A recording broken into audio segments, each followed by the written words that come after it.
geser dikit. Lagi. Oh gitu bisa ya. Assalamualaikum warahmatullahi wabarakatuh. Waalaikumsalam warahmatullahi wabarakatuh. Alhamdulillah. Alhamdulillahilladzi lam yattakhidh walada wa lam yakul lahu syarikun fil mulk wa khalaqa kulla syai'in fakabbirhu takbira. Allahu akbar walillahil hamd. Alhamdulillahilladzi arsala rasulahu bil huda wa dinil haq liyudhhirahu 'ala ad-din kullih walau karihal musyrikun. Allahumma salli wa sallim wa barik 'ala hadzal nabiyil karim wa 'ala ali baitihi at-tahirin. Wa radiyallahu ta'ala 'an ummahatil mu'minin wa 'anis sahabatil ghurril mayamin ajma'in. Alhamdulillah, Allah Subhanahu wa taala mengizinkan kita untuk sekali lagi berjumpa dan melanjutkan kajian kita bersama dalam memahami lebih dalam tentang Al-Quran Al-Karim. Hari ini insyaAllah kita belajar dari surat Thaha. Maka yang tertera di hadapan kamu semua adalah ayat 1 sampai ayat 10 dari surat Thaha. Dikarenakan tidak ada yang memegang Quran supaya lebih mudah. Karena salah satu tata cara mempelajari tafsir harus adanya Al-Quran dan harus bisa mengaji. Baik. Surat Thaha turun di Mekah. Yang pertama kita bahas penamaannya. Hikmah di balik penamaan surat ini sebagai surat Thaha.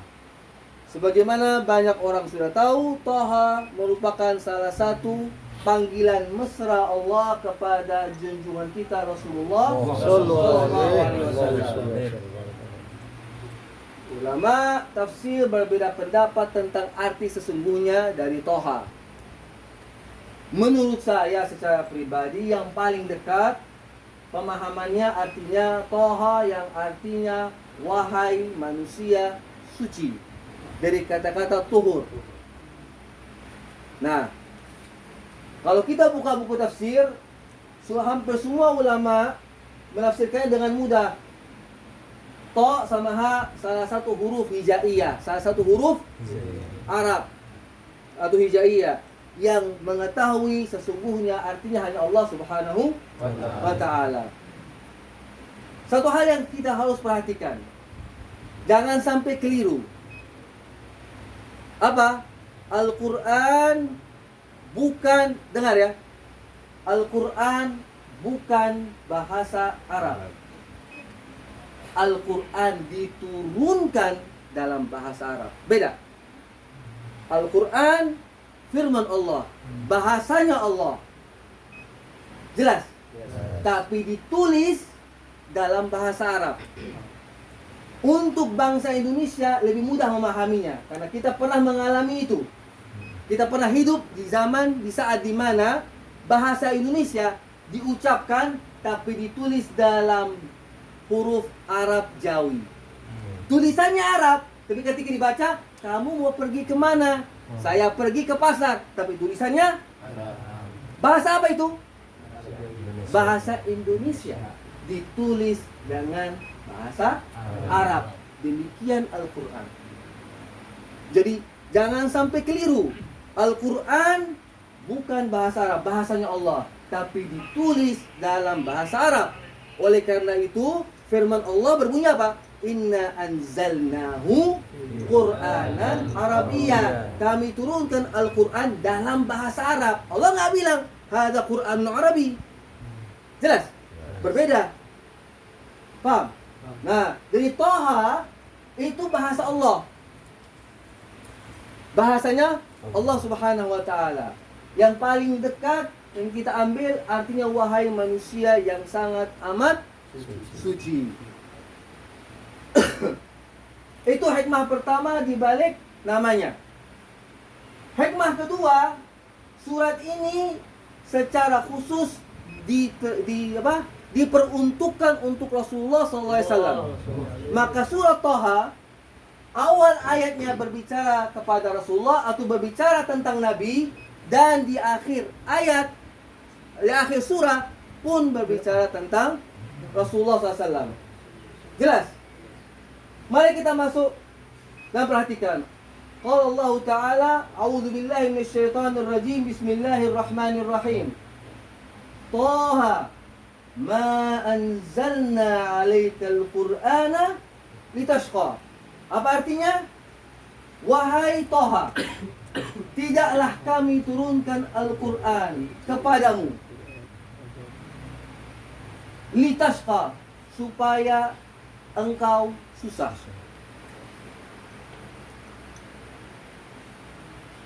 Terjemahan simpelnya, wahai Thaha, kami tidak turunkan Al-Quran supaya kamu susah hati. Al-Quran turun kepadamu untuk memudahkanmu. Al-Quran turun untuk membuat segala sesuatu menjadi mudah. Dalam bahasa Arab, syaka yashku syakwan itu susah hati, bukan susah fisik. Rasulullah SAW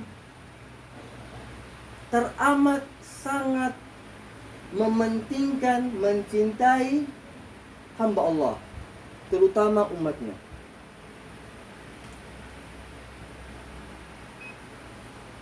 Karena ini berbicara soal Rasulullah, maka masuk ke topik tentang Rasulullah SAW. Saya mau tanya, apa itu ulama? Apa itu ulama? Bukan siapa. Apa itu ulama? Apa? Ulama itu apa? Ulama adalah kepribadian, suatu pemikiran, ideologi. Paham? Kepribadiannya ulama, pemikirannya apa? Ulama. Siapa mereka? Para pewaris. Artinya mereka menjadi pewaris Rasulullah SAW. Dan itu Allah yang bilang kan?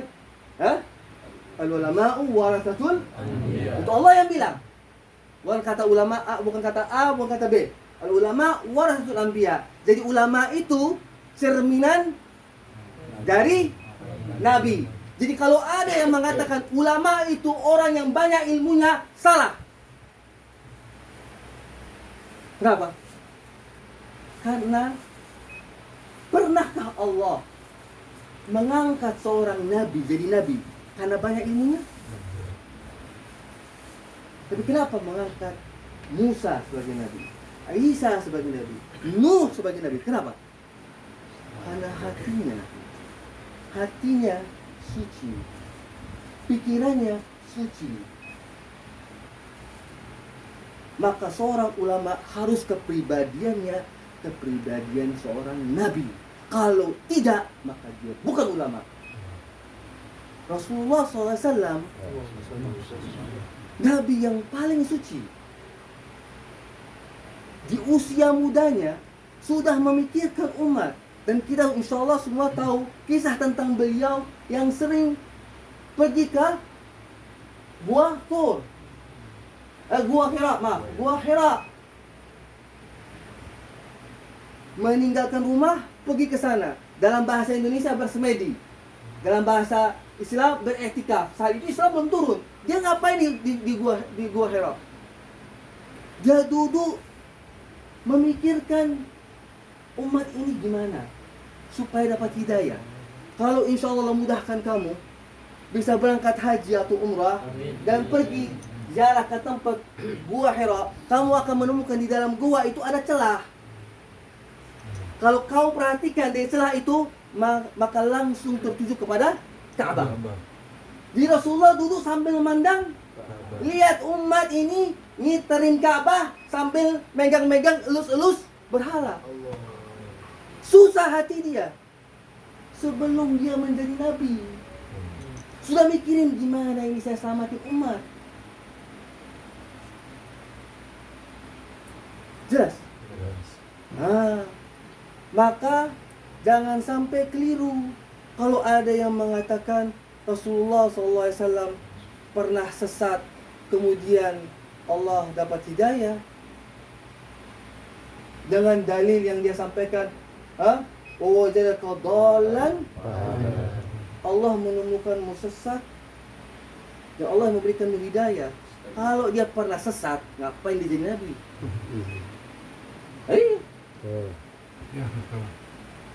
Terjemahannya karena berdasarkan Quran terjemah. Maka penting sekali orang belajar Al-Quran, belajar bahasa Arab untuk bisa memahami bahasanya Allah. Kamu pernah merasakan hal yang sama seperti Rasulullah? Mikirin ada problem, ada masalah di dalam rumah tangga kah, di dalam bisnis kah? Ini gimana solusinya? Gimana solusinya? Semakin kamu mikir, semakin buntu. Dalam bahasa Arab itu dol juga, sesat. Cari jalan keluar, nggak ketemu. Rasulullah apa yang dia pikirin? Gimana hidayatin umat? Apa yang saya sampaikan sama mereka supaya mereka berhenti nyentuh-nyentuh berhala. Maka Allah turunkan, saat itu kau sesat, mencari jalan keluarnya. Allah turunkan hidayah bagimu berupa Islam supaya kau sampaikan. Itu pemahaman yang sebenarnya. Jadi jangan sampai kita berbicara sesuatu dan sampai ke tingkatan kekurang ajaran kepada Rasulullah. Udah waktu yang bersama berharap dapat syafaat. Lihat. Nah, kalau beliau saja sebelum jadi nabi sudah mikirin umat, apalagi ketika beliau diangkat menjadi nabi. Maka semakin mikirin umat sampai nggak bisa tidur. Maka Allah bilang, kami tuntut Al-Quran untuk memudahkan wahai Rasul. Ya Allah di sini memujuk. Paham? Fadzakir innal dzikra tanfa'ul mu'minin. Kasih peringatan wahai Nabi. Karena peringatan itu bermanfaat bagi yang beriman. Kalau nggak beriman nggak bermanfaat. Fadzakir innama anta mudzakir. Ya kan? Lasta alaihim bimusaitir. Beri peringatan. Hanya itu tugasmu. Kamu tidak memiliki kuasa atas mereka. Innaka la tahdi man ahbabta walakinnallaha yahdi man yasha.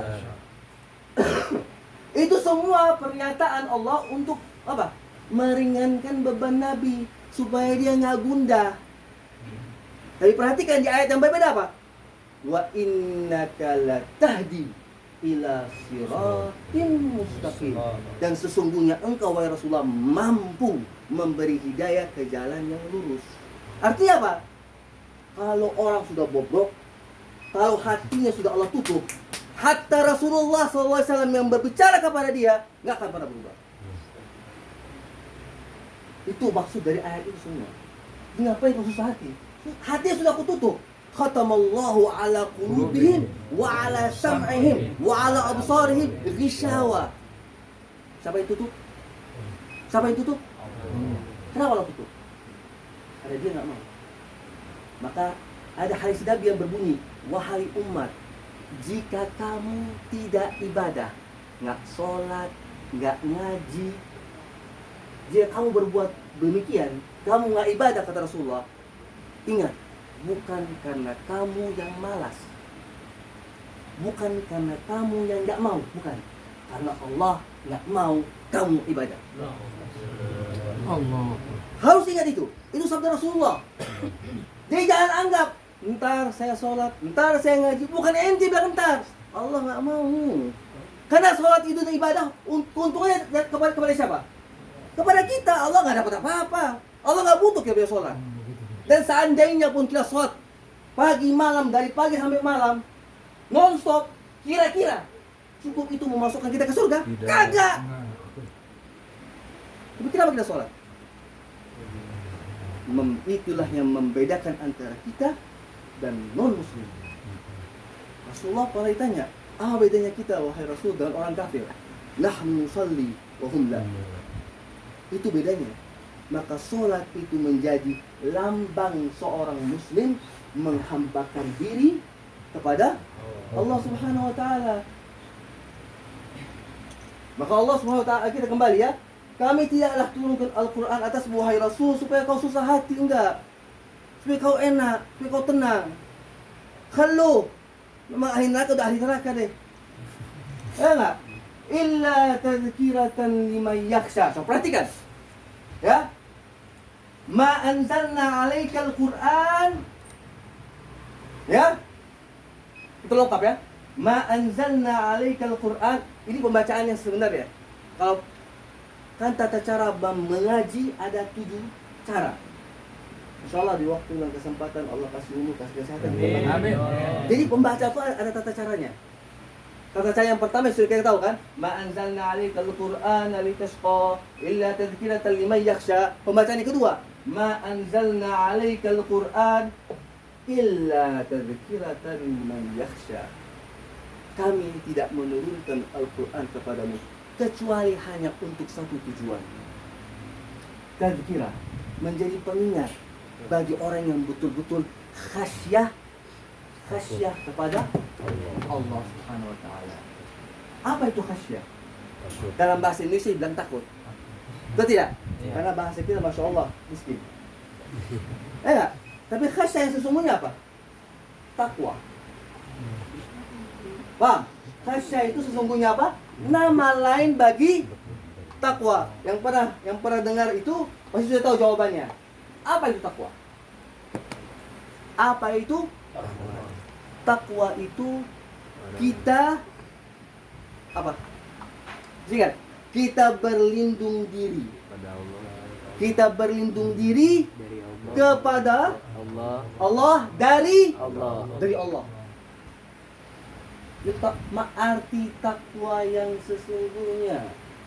Berlindung diri kepada Allah dari apa? Dari Allah sendiri. Allah lebih dahsyat ketika marah.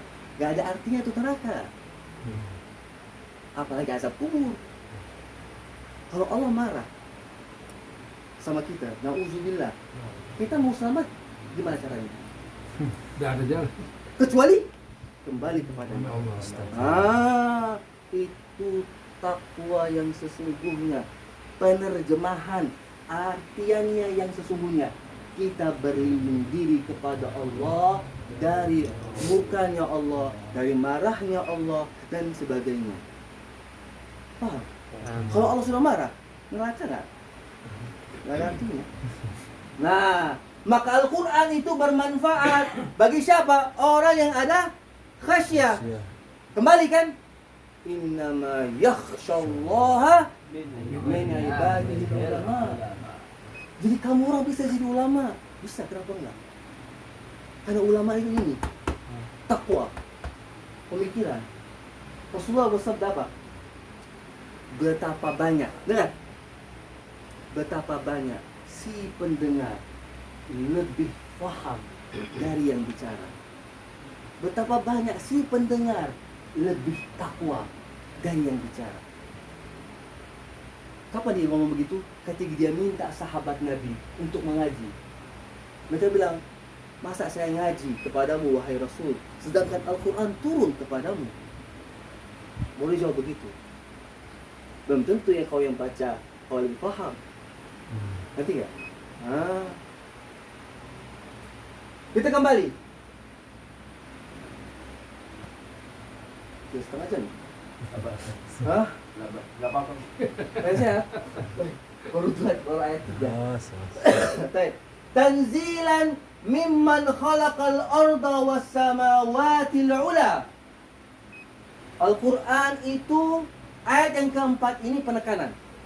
Allah menekankan bahwa Al-Quran turunnya murni dari Tuhan yang Maha Kuasa, dari pencipta bumi dan langit. Tanzilan. Tanzil apa? Artinya apa? Turunnya terus menerus secara silih berganti dari pencipta bumi. Perhatikan. Ya, ini namanya salah satu namanya mukjizat Al-Quran. Ini kan Allah ngomong Toha, wahai Rasul, kami tidak turunkan Al-Quran kepadamu kecuali untuk memudahkanmu. Dan dia peringatan kepada orang-orang yang betul-betul khasyat kepada Allah. Dia langsung habis itu dia lompatnya jauh. Ngomong soal, kalau kita kasih judul ayat 1 sampai ayat 3, ngomong soal apa? Membujuk Nabi. Ayat ketiga lompat kemana? Cara penurunan Al-Quran. Ngerti kan ya? Paham nggak? Ini topik yang berbeda. Iya. Hanya seling 3 ayat toh. Yang satu ngomong soal Allah membujuk Nabi. Terus tiba-tiba lompat soal tata cara turunnya Al-Quran dan penciptaan langit dan bumi. Dan setiap ayat dari ayat 1 ke ayat berikutnya ada mata rantai pengikat. Paham nggak? Ini kita belajar tafsir nih. Nah, nanti kita masuk. Ingat ya. Allah bilang apa? Perhatikan tata cara bacanya. Bentar ya. Tanzilan mimman khalaqal arda was samawati ula. Pembacaan yang pertama, Ar-Rahmanu 'alal 'arsy istawa. Oke? Pembacaan yang kedua, Tanzilan mimman khalaqal arda was samawati ula. Ar-Rahman, stop. 'Alal 'arsy istawa. Ini suatu topik itu berbeda lagi. Coba, insyaallah saya tidak lupa jauh lompatnya. Oke. Apa hubungannya? Kenapa Allah kaitkan turunnya Al-Quran, penciptaan langit dan bumi dengan memujuk Rasulullah?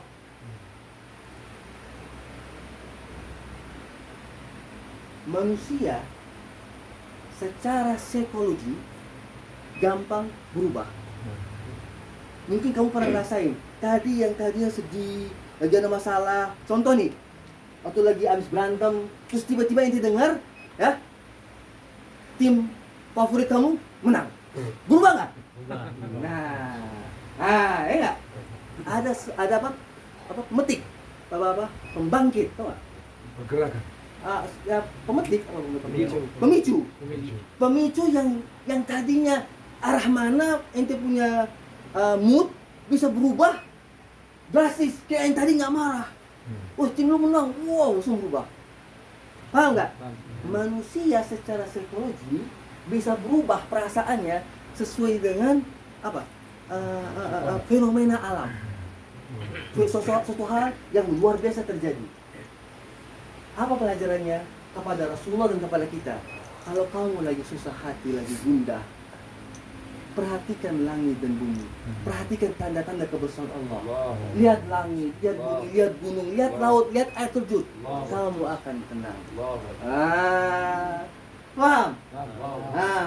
Dari pemahaman ayat kamu tahu gimana Allah mengajarkan hambanya, gimana supaya tenang. Ada masalah, pergi agak jauh, nggak apa-apa. Tapi yang kau perhatikan, jangan orang goyang-goyang. Iya, pergi ke sungai, baca wirid, atau pergi ke danau, tamasya, tafassahu tartahu, kata Rasulullah. Iya, lihat fenomena alam yang luar biasa. Dan masing-masing orang sesuai dengan dia punya. Ada orang bisa tenang dengan mancing umpama. Odol, jauh lebih baik. Yang goyang ikan itu halalan thayyibah. Dan saya nggak ngelawak ya, saya hanya mengkritik. Nah, itu satu. Pelajaran kedua apa? Fenomena alam atau fenomena Allah Subhanahu wa taala yang paling dahsyat apa? Alal arsy istawa. Ini hanya perkataan simbol. Kalau terjemahannya secara mudah, Allah duduk mantap di atas singgasananya. Terjemahan simpelnya. Dan kita nggak bisa ngomong begitu karena Allah nggak mungkin duduk. Kenapa? Karena Allah Subhanahu Wa Taala terbebas dari ruang dan waktu. Kalau kita bilang dia duduk, berarti dia membutuhkan tempat. Itu hanya simbol saja. Bahwa dia maha kokoh dan perkasa dan berkuasa. Paham? Paham. Tapi fenomena apa? Penciptaan arsy. Singgasana Allah. Rasulullah ditanya, makhluk apa yang paling besar yang pernah Allah ciptakan? Rasulullah SAW bersabda, Arsyur Rahman, singgasananya. Yang ketika pertama kali tercipta, Allah ciptakan malaikat 8 orang. Allah suruh angkat. Mereka coba angkat, nggak bisa. Saking beratnya. Allah bilang apa? Aku gandakan kamu. Digandain. Jadi 1, jadi 2. Jadi cloning, tahu cloning? Keluar kembaran. Kembaran.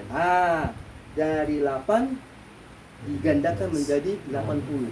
Jadi 1 dikali 8. suruh angkat, nggak bisa. Allah gandakan jadi 800, nggak bisa. 8.000 nggak bisa. Ya Allah, kembaran saya sudah banyak banget ini, kita semua nggak bisa ngangkat. Dan malaikat yang mikul arsy, kata Rasulullah, ketika mereka berdiri dan Jibril di samping mereka, Jibril itu semut. Kalau Jibril, bagaimana ukurannya? Kakinya nembus bumi, kepalanya nggak kelihatan di atas langit. Itu Jibril. Kalau dia berdiri di samping malaikat singgasana, dia semut.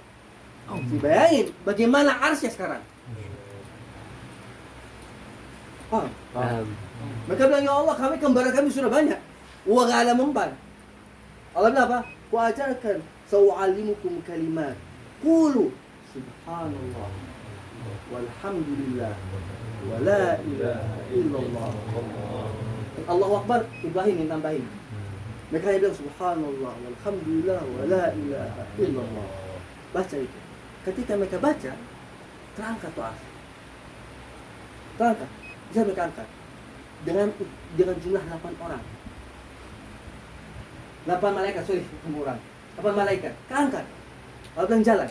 Tufu, Allah bilang suruh tawaf. Pas mereka jalan bergerak, langsung tenggelam kakinya.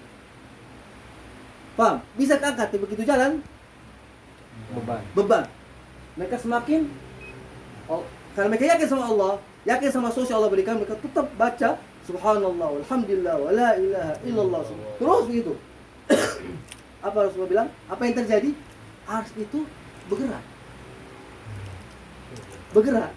Jadi akhirnya apa? Apa yang terjadi? Mereka jadi apa? Ketarik sama arsy. Jadi malaikat Arsyur Rahman mengangkatnya secara simbolik. Tapi Arsyur Rahman bisa bergerak sendiri lewat Subhanallah. Itu pelajaran kedua. Akan malaikat mengalami kesusahan dalam mengangkat arsy.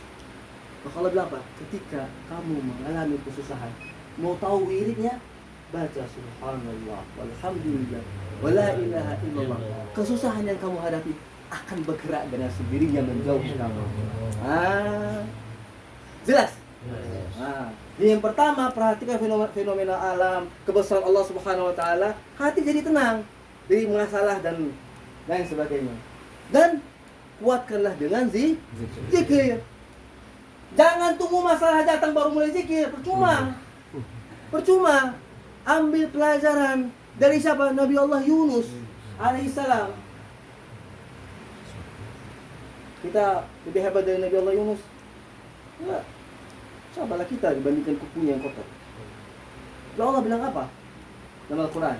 Laula annahu kana minal musabbihin. Kalau bukan karena Yunus dari dahulu ahli tasbih. Kalau bukan Yunus itu, kalau bukan karena Yunus itu dari dulu ahli tasbih, paham nggak?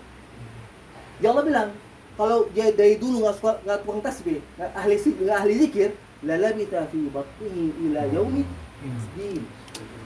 Dia akan ada di perut ikan paus sampai hari. Jadi apa yang menyelamatkan Yunus? Zikir dia yang dulu. Pelajaran itu Allah yang kasih dalam Al-Quran. Jangan tunggu problem datang baru mulai zikir. Zikir dari sekarang. Ketika masalah datang, Allah bikin mudah. Jelas? Baik. Nah, jelas ya? Ngomong soal membujuk, meredam kesusahan hati, dikaitkan dengan fenomena alam, ya nggak? Kemudian lahu ma bis. Nah, perhatikan. Lahu ma bis samawati wa ma fil ardi wa ma bainahuma wa ma tahta thara. Ah, ini ngomong soal apa? Apa artinya? Semua punya Allah. Ngomong soal apa? Kasih topik. Ngomong soal kekayaan. Pelajaran berikutnya. Manusia kalau hatinya susah, nggak tenang, rezeki susah. Manusia hubungannya sama Allah kurang ahli zikir, rezekinya susah. Demikian kebalikannya. Banyak orang yang selalu ditanya, Beb, Ustaz, gimana caranya supaya rezeki saya lancar? Gimana rezeki saya banyak? Tanya sama semua ustadz, sama semua habaib. Tapi yang selalu saya tanya apa? Apa yang harus saya hindari? Apa yang harus saya jauhi? Apa hal-hal yang membuat rezeki saya seret? Karena rezeki itu sudah Allah tentukan. Kalau kurang, yang ada bukan bertambah. Kurang, yang bikin kurang apa? Itu yang dihindari. Kalau ente menghindari hal-hal yang menyebabkan rezeki ente seret, maka rezeki ente lancar. Apa yang pertama? Dosa kepada Allah. Rasulullah, 3 hal yang membuat rezeki seret. Yang pertama, dosa kepada Allah dan tidak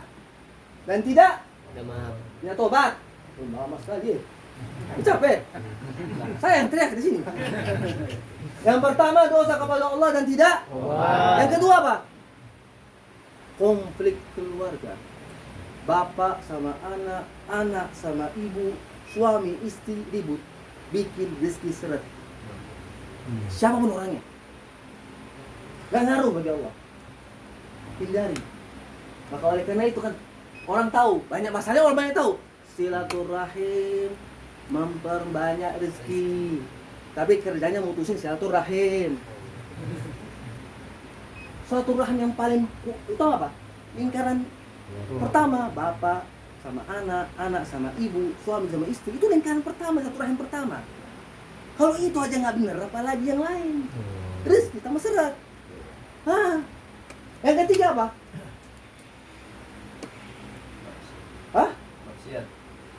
Maksiat. Yang pertama, dosa kepada Allah.